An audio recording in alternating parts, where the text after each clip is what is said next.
Direct energy weapons டிஇடபிள்யூன்னு சொல்லக்கூடிய இந்த weapons உலகத்தோட போர் முறைகளை மாற்றக்கூடிய ஒரு தன்மையுடையது. 2023 காலகட்டத்தில் இஸ்ரேல் ஹமாஸுக்கு எதிராக அதிகமாக பயன்படுத்தினாங்க. அதே மாதிரி ஏகப்பட்ட இடங்கள்ல இதுக்கான சோதனைகளானது நடந்திருக்கு.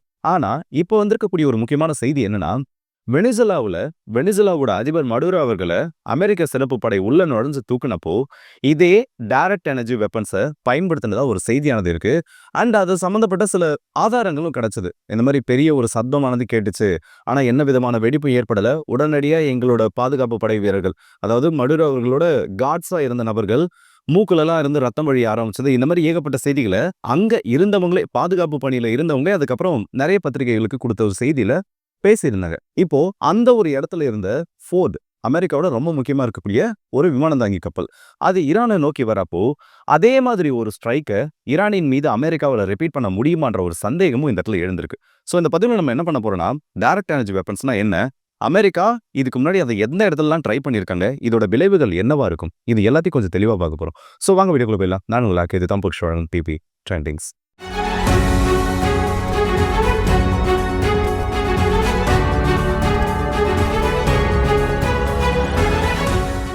முதல்ல வெனிசுலாவில் நடந்த அந்த நிகழ்வை தெளிவாக பார்த்து முடிச்சிருவோம். ஏன்னா அதை பார்த்தா தான் அதுக்கு பின்னாடி என்னென்ன இருந்துச்சுன்னு தெரியும். ஜனவரி மாசத்தோட தொடக்கத்துல வெனிசுலாக்குள்ள நுழைஞ்சு அமெரிக்காவோட சிறப்பு படை வெனிசுலாவோட அதிபர் நிகோலஸ் மடுரோ அவர்களை சிறைப்பிடிச்சாங்க. இப்படி சிறைப்பிடிக்கிறப்போ எல்லாருக்கும் ரொம்ப ஆச்சரியமா இருந்த ஒரு விஷயம் என்னன்னா, ஒட்டுமொத்தமா இந்த ராணுவ நடவடிக்கை வெறும் 3 மணி நேரங்கள் மட்டும்தான் நீடிச்சது. அதுலயும் பிரசிடென்ட்டை பிடிக்கணும்னு சொல்லக்கூடிய அந்த ஒரு படலம், குறிப்பிட்ட அந்த ஒரு நிகழ்வு வெறும் 26ல இருந்து 30 நிமிஷங்களுக்குள்ள முடிஞ்சிருக்கு. இது வரைக்கும் உலக அளவுல சிறப்பு படைகள்னால செய்யப்பட்ட ஒரு ஆபரேஷன்ல ரொம்ப சக்சஸ்ஃபுல்லாகவும் ஜீரோ கேஷுவாலிட்டி, அதாவது அமெரிக்கா சைட்ல ஜீரோ கேஷுவாலிட்டியாகவும் இருக்கக்கூடிய ஒரு முக்கியமான சம்பவமா இது பதிவாயிருக்கு. உலக நாடுகள் எல்லாருமே இதை கேஸ் ஸ்டடியா எடுத்து பண்ணக்கூடிய அளவுக்கு ரொம்ப சக்சஸ்ஃபுல்லான ஒரு ஆபரேஷனா இது பதிவாயிருக்கு. இந்த ஸ்ட்ரைக் நடந்து முடிஞ்சதுக்கு அப்புறமா முதல்ல வெளியில வந்த ஒரு தகவல் இல்ல சந்தேகத்தை கிளப்பின ஒரு விஷயம் என்னன்னா, எந்த இடத்துலயும் பெருசா மிசைல் லான்ச்சோ இல்ல சில இடங்களை தவிர்த்து வேற எந்த இடத்துலயுமே அதிகப்படியான மிசைல்ஸா அமெரிக்கா டிராப் பண்ணல. அப்படி இருக்கப்போ வெனிசுலாவோட வீரர்களும் அமெரிக்காவுக்கு எதிராக என்ன விதமான நடவடிக்கையும் ஒரு மிசைல கூட அவங்க ஃபயர் பண்ணல.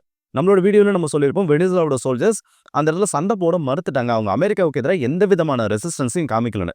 இப்போ மற்ற நாடுகளை நம்ம பேசுறோம்னா, வெனிசுலா அந்த மாதிரி கிடையாது. வெனிசுலா கிட்ட ஒரு ஃபார்மிடபிள் ஏர்ஃபோர்ஸ் இருக்கு. அதே மாதிரி அவங்க கிட்ட ரஷ்யாவோட வெப்பன்ஸ் அண்ட் அமெரிக்காவுக்கு எதிராக ஸ்டெல்த் ஆப்ஜெக்ட்ஸை கண்டுபிடிக்கிறதுக்காக சீனா கொடுத்த ஆன்டி ஸ்டெல்த் ரேடார், இது எல்லாமே இருந்துச்சு. அப்படி இருந்தும் இவ்வளவு சீக்கிரம் வெனிசுலா கிரிப்பிள் ஆவாங்கன்னு சொல்லிட்டு யாருமே எதிர்பார்க்கல. அப்ப இந்த இடத்துல சந்தேகத்தை கிளப்பின ஒரு விஷயம் தான், direct energy weapons and sonic வெப்பன்ஸை அமெரிக்கா பயன்படுத்தினாங்களான்னு சொல்லிட்டு. இது அமெரிக்கா பயன்படுத்திருக்காங்கன்னு எப்படி நம்மளால சொல்ல முடியும்? இது எல்லாத்துக்கும் விதையை போட்டது பிரசிடென்ட் அவர்களோட ஸ்பீச் தான். அமெரிக்காவோட பிரசிடென்ட் அவர்கள் ஒரு பிரஸ் மீட்ல பேசுறப்போ டிஸ்காம்புலேட்டரை நாங்க யூஸ் பண்ணணும்னு ஒரு வார்த்தை யூஸ் பண்ணிட்டாரு. ஆனா இதோட அர்த்தம் என்ன, இல்ல இது ஒரு டிவைஸோட பேரா, இல்ல இதுக்கு பின்னாடி வேற ஏதோ ஒரு கோட் வேர்டு இருக்கான்றதை அதுக்கப்புறம் யாருமே எக்ஸ்பிளைன் பண்ணல. அதுக்கப்புறம் வந்த அமெரிக்க அதிகாரிகள்லாம் சில விஷயங்களை, சில வார்த்தைகளை நம்ம தெரிஞ்சிட்டாம இருக்கிறது நல்லதுன்னு சொல்லக்கூடிய அந்த ஒரு சாப்டரோட முடிச்சிட்டாங்க தவிர அது என்ன மாதிரி ஒரு வெப்பன்ன்றதை வெளியில பேசல. So America direct energy weapons இந்த இடத்துல பயன்படுத்திருக்கான வாய்ப்பு இருக்குன்றது இன்னும் அதிகமாக ஆரம்பிச்சிருச்சு.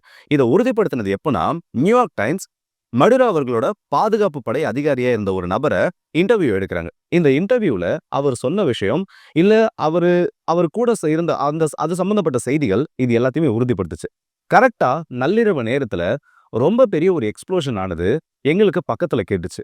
நாங்க சுத்தி பாக்குறப்போ எந்த விதமான தீயும் அந்த இடத்துல தெரியல, இல்ல எந்த விதமான ஒரு புகை மண்டலமும் எதுவுமே எங்க கண்ணுக்கு தெரியல. ஒரு சோனிக் பூம் ஆனது உருவாச்சுன்னா சத்தத்தோட வேகத்தை ஒரு ஏர்கிராஃப்ட் மீறுறப்போ, அதை விட அந்த சவுண்ட் பேரியரை கிழிக்கிறப்போ ஒரு உருவாக்கூடிய சோனிக் பூம் எப்படி இருக்குமோ அந்த மாதிரி மட்டும்தான் எங்களுக்கு இருந்துச்சு. ஏதோ விமானம் தான் இந்த இடத்துல பறந்துட்டு இருக்குன்னு நாங்க நினைச்சிட்டு இருக்கப்போ, யாருமே எதிர்பார்க்காத மாதிரி எங்களோட பாதுகாப்பு படை வீரர்கள் ஒவ்வொருத்தரா மயங்கி கீழே விழ ஆரம்பிச்சாங்க. இப்படி விழக்கூடிய நபர்கள் மூக்குல இருந்து, இந்த பகுதியில இருந்து ரத்தமானது வடிய ஆரம்பிச்சது.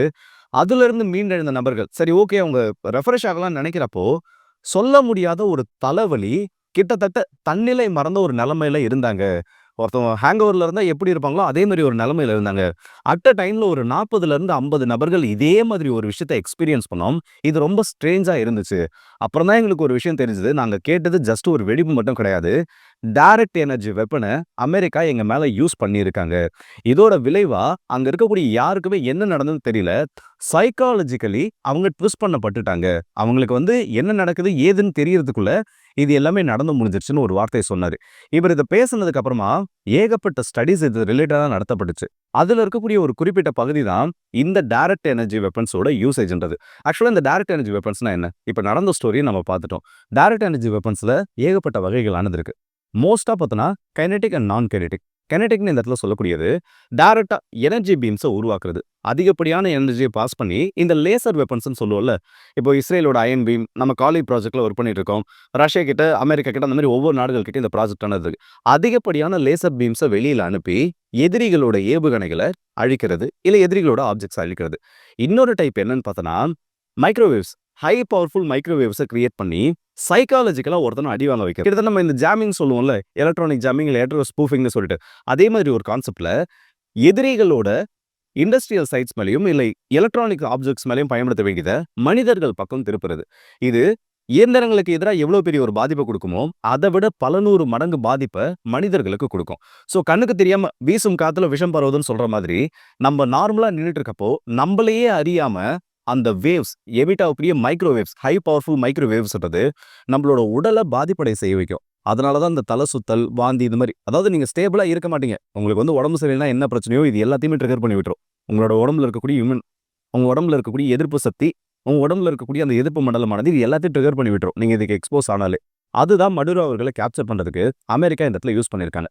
இதுக்கு முன்னாடி ஹவானா சிண்ட்ரோம்னு ஒரு கதை நடந்தது. என்னன்னா 2016 காலகட்டத்தில் கியூபாவில் இருக்கக்கூடிய அமெரிக்கா மற்றும் கனடாவோட தூதர அதிகாரிகள் குறிப்பிட்ட ஒரு டைம் பீரியட்ல ஒரு மாசம் இடைவெளியில கிட்டத்தட்ட 150 முறை ரிப்போர்ட் பண்ணியிருக்காங்க. என்னன்னா உடனடியா தலைவலி வர்றது, சில பேருக்கு காதுகள்ல ப்ளீட் ஆகுறது, மூக்கு துவாரங்கள்ல ப்ளீட் ஆகுறது, உடனடியா மயக்கம் வர்றது, சைக்காலஜிக்கல்ஸா அன்ரெஸ்ட்னஸ் இருக்கிறது, தேவையில்லாம ஒரு ஸ்ட்ரெஸ், இது எல்லாமே அவங்களுக்கு வர ஆரம்பிச்சிருக்கு.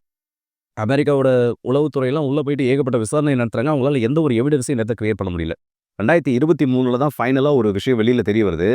ஃபாரின் மேட் ஆப்ஜெக்ட்ஸ் தான் இந்த இடத்துல இந்த ஒரு கன்ஃபியூஷனை கிரியேட் பண்ணியிருக்கேன். அப்படின்னா கியூபாவில் வச்சு ஏதோ ஒரு நாடு, அது யாரா வேணா இருக்கலாம், அவங்க அமெரிக்காவோட அதிகாரிகளுக்கு எதிராகவும் கனடாவோட அதிகாரிகளுக்கு எதிராகவும் இந்த DUWன்னு சொல்லக்கூடிய டைரக்ட் எனர்ஜி வெப்பன்ஸை அந்த இடத்துல சோதனை பண்ணியிருக்காங்க. ஆனால் அதுக்கான ட்ரேஸ் எதுவுமே கிடைக்கல. இது எப்படி நடந்ததுன்றது வெளியில தெரியல. ஆப்ஜெக்ட்ஸ் பயன்படுத்தப்பட்டிருக்கு, ஆனால் இது யார் பயன்படுத்தினாங்க, என்ன பயன்படுத்தினாங்கன்றது இப்போ வரைக்கும் இவங்க யாருனாலையுமே கண்டுபிடிக்க முடியல. So direct energy weapons already use பண்ணப்பட்டிருக்கு. இன்னும் நிறைய இடங்கள்லாம் இது சீக்ரெட்டான ப்ராஜெக்டாக போயிருக்கு. இப்போ அமெரிக்காவை பொறுத்த வரைக்கும் அமெரிக்கா கிட்ட 3 முக்கியமான வகை டைரக்ட் எனர்ஜி வெப்பன்ஸ் இருக்கு. ஒன்று பார்த்தோன்னா ஹைஜெங்க்ஸ்ன்னு சொல்லக்கூடிய high powered joint electro magnetic நான் கைனடிக் ஸ்ட்ரைக். இப்போ ஒன்று யூஸ் பண்ணியிருக்காங்கல்ல, அந்த கேட்டகரியில் இது வரும். Advanced high power microwave weapon system, இதுக்கு அடுத்தபடியா லேசர் தொழில்நுட்பமானது. இது 3 தான் அமெரிக்கா கிட்ட இருக்கக்கூடிய ஒன்று. ஆனா அமெரிக்காவோட ஊடகங்கள் இல்ல அமெரிக்கர்கள் பெருசா பேசாத ஒன்று என்னன்னா சாம்ப் மிசைல் சிஸ்டம். இதை 2017 காலகட்டத்தில் அமெரிக்கா வெளியில கொண்டு வந்தாங்க. ஒரு ஸ்மார்ட் மிசைல் மாதிரி, இதுல வார்ஹெடும் இருக்கும். ஆனா இந்த மிசைலோட ஒரு முக்கியமான வேலை என்னன்னா, இப்போ அது எந்த ஒரு லொகேஷன்ல பறக்குதோ ரொம்ப கம்மியான சப்சானிக் ஸ்பீட்ல தான் பறக்கும், கம்மியான ஆல்டிடியூட்ல தான் பறக்கும். அப்படி பறக்கிறப்போ இப்போ இந்த டைரக்ட் எனர்ஜி வெப்பன்ஸ் எப்படி மனிதர்களுக்கு எதிரான அந்த மைக்ரோவேவ்ஸை அதிக அளவுல வெளியில ஸ்ப்ரெட் பண்ணுதோ அதே வேலையை இது பண்ணும். இப்போ ஒரு கிராமத்தை நோக்கி இல்ல ஒரு நகரத்தை நோக்கி இந்த ஏவுகணை நீங்க அனுப்பிட்டீங்கன்னா, அந்த ஏவுகணை பறக்கிற அந்த ஒரு பாத்துல குறிப்பிட்ட ஒரு டைமென்ஷன், குறிப்பிட்ட ஒரு அகலத்துக்கு அங்க இருக்கக்கூடிய அத்தனை நபர்களோட, அதாவது மனுஷனோட மூளையை குழப்பி விட்டுரும். அவங்க அதுல இருந்து ரெக்கவர் ஆகிறதுக்கே இன்னும் அதிக டைம் ஆகும். ஆனா அமெரிக்கா இதை டெஸ்ட் பண்ணதோட சரி. இதுக்கப்புறம் இந்த வெப்பன் என்ன ஆச்சு, அதை அவங்க படைகள்ல சேர்த்துட்டாங்களா, இல்ல இதோட ஸ்டேட்டஸ் என்னன்றத இப்ப வரைக்கும் வெளியில சொல்ல ரொம்ப ரொம்ப ரொம்ப ரகசியமா வச்சிருக்காங்க. ஸோ அமெரிக்கா கிட்ட டைரக்ட் எனர்ஜி வெப்பன்ஸ் இருக்கு. உலகத்துல இருக்கக்கூடிய நிறைய நாடுகள் கிட்ட இருக்கு. ஆனா ஃபர்ஸ்ட் காம்பேட் யூஸா அதிக அளவுல பயன்படுத்தப்பட்டதா இன்னும் இந்த இடத்துல பார்க்கப்பட்டு இருக்கு.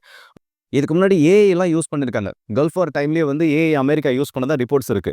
அதே மாதிரி 2023ல ஹமாஸுக்கு எதிரான அந்த ஒரு போர்ல இஸ்ரேல் டார்கெட் ஐடென்டிஃபிகேஷனுக்காக ஏஐ யூஸ் பண்ணாங்க. ஆனா இது எல்லாத்தையும் ஒரு சேர பயன்படுத்தினது இப்போ அமெரிக்கா தான் முதல்ல இந்த இடத்துல வந்திருக்காங்க. இதுல ஏஐயும் அதிகமா பயன்படுத்திருக்காங்க. இதை பிளானிங்கே அமெரிக்கா 6 மாசமா இதுக்கு ப்ரிப்பேர் பண்ணிருக்காங்க. அவங்களோட பவர் கிரிட்ஸை பத்தின டேட்டா எடுத்துட்டு ஃபர்ஸ்ட் பவர் கிரிட்டை சைபர் அட்டாக் பண்ணி நியூட்ரலைஸ் பண்ணிட்டாங்க. இப்போ கம்ப்ளீட்டா அந்த இடத்துல பிளாக் அவுட் ஏற்படுறப்போ அதோட ஷேடோல ஹெவியா டிரான்ஸ்போர்ட் பண்ணக்கூடிய ஹெலிகாப்டர்ஸை உள்ள அனுப்பிட்டு அதுக்கப்புறம் இந்த சோனிக் வெப்பன்ஸை, டைரக்ட் எனர்ஜி வெப்பன்ஸை இங்க இருக்கக்கூடிய படை வீரர்கள் மேல பயன்படுத்திருக்காங்க. இதோட ஒரு விளைவு என்ன நடக்குது, ஏது நடக்குதுன்னு தெரியறதுக்கு முன்னாடியே அமெரிக்கா உள்ள அவங்களுக்கு என்ன தேவையோ அதை வெளியில எடுத்து போயிட்டாங்க. சரி, ஓகேடா, இதுல நீ ஈரானை பத்தி தானே பேசுறேன்னு இவ்வளவு நேரம் அதை பத்தியே பேசிட்டேன். அப்ப ஈரானை பத்தி இதுல எதுவுமே இல்லைன்னு கேட்டீங்கன்னா கண்டிப்பா இருக்கு. இந்த carrier strike group US Gerald Ford, இது 6 மாசத்துக்கு மேல ஒரு நேவல் பிளாக்கேட்ல ப்ரிப்பரேஷன்ஸ் அந்த இடத்துல பண்ணிட்டு இருந்திருக்காங்க. வெனிசுலாவோட கடற்கரை பகுதிகளை நோக்கி எந்த விதமான உதவிகளும் வராம நிறைய முறை இதை சோதனை பண்ணியிருக்கிறதா செய்திகள் நடந்து வந்திருக்கு. அப்படி பார்க்குறப்போ அதே கப்பல், அதே கேரியர் ஸ்ட்ரைக் குரூப் ஒரு கப்பல் கூட மிஸ் ஆகாம இப்போ மிடில் ஈஸ்ட்டை நோக்கி வந்துட்டு இருக்கு. நான் வெனிசுலால பண்ண மாதிரி ஈரானுக்குள்ள ஒரு மிலிட்டரி ஆபரேஷனை அமெரிக்கா பண்ண போறாங்கன்னு சொல்லல. ஏன்னா வெனிசுலா வேற, ஈரான் வேற. ஆனா அதே வகையான டைரக்ட் எனர்ஜி வெப்பன்ஸை இந்த இடத்துல பயன்படுத்துறப்போ அந்த வெப்பன்ஸை சோதிச்ச மாதிரியும் ஆச்சு. அதே நேரத்துல ஈரானுக்கு எதிராக சைக்காலஜிக்கலி அவங்களை கிரிப்பிள் பண்றதுக்கு ஒரு ஆப்ஷனை அமெரிக்காவுக்கு கொடுத்த மாதிரி ஆச்சு. ஸோ இந்த யுஎஸ்எஸ் ஜெராய்ட் ஃபோர்ட் சொல்லக்கூடிய அந்த ஒரு கெரியர் ஸ்ட்ரைக் குரூப் உள்ள வருது ஜஸ்ட் ஸ்ட்ரைக்குக்கான ஒரு விஷயம் மட்டும் கிடையாது. அடுத்த கட்டமா இந்த டைரக்ட் எனர்ஜி வெப்பன்ஸோட அந்த யுத்தத்தை தொடங்குறதுக்கு அமெரிக்கா போட்டிருக்கக்கூடிய ஒரு முக்கியமான பிள்ளையார் சுழியாவும் மாறுறதுக்கு வாய்ப்பு இருக்கு. ஸோ இந்த வீடியோ பத்தி உங்களோட கருத்துக்களை மறக்காம கமெண்ட் செக்ஷன்ல சொல்லுங்க. அமெரிக்காவோட டைரக்ட் எனர்ஜி வெப்பன்ஸ் அவங்க யூஸ் பண்ணிட்டாங்க. அந்த பாடி கார்ட்ஸ் அந்த கார்ட்ஸோட ஸ்டேட்மெண்ட்ஸை பார்க்குறப்ப உங்களுக்கு எல்லாம் தெளிவாக தெரியும். ஏன்னா ஒருத்தர் 2 பேர் சொன்னால் இதை பொய்ன்னு சொல்லிடலாம். அங்கே இருக்கக்கூடிய மோஸ்ட் ஆஃப் த நபர்கள் சொன்னது இந்த ஒரு வார்த்தை தான். ஒரு பெரிய ஒரு சத்தம் கேட்டது, அதுக்கப்புறம் அன்கான்சியஸ் நிலைமைக்கு எல்லாம் போகக்கூடிய ஒரு நிலைமைன்னு. So direct energy weapons America use பண்ணியிருக்காங்க. இதை ஈரானுக்கு எதிராக பயன்படுத்துறப்போ அது என்ன மாதிரியான விளைவுகளை ஏற்படுத்தணும் உங்களுக்கு என்ன தோணுன்றதை மறக்காம கமெண்ட் செக்ஷன் சொல்லுங்க. ஸோ அடுத்த வீடியோ சந்திப்போம். அது வரைக்கும் விடுபடுது உங்கள் எல்லாருக்கும்.